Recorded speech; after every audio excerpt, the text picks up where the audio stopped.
आज हम आपको 2 ही मिनट में देश में क्या चल रहा है और देश में क्या चलेगा ये दिखाने वाले, और ये दिखाने वाले इम्तियाज जलील साहब के जरिए से। इम्तियाज जलील साहब का बयान है, देखिए।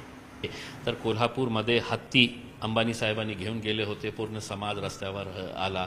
कुत्रे रस्त्यावर फिरायचे का नाही फिरायचे दिल्लीमध्ये याच्यावर चर्चा आहे।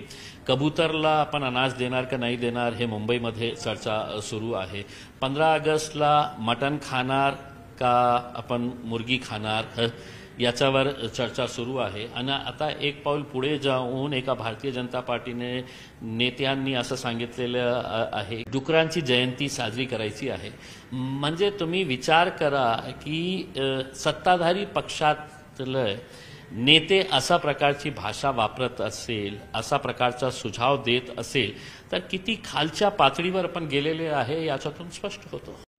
आपने अभी अभी जाना है कि अब तक क्या हुआ, अब ये जानिए कि आगे क्या होगा, देखिए।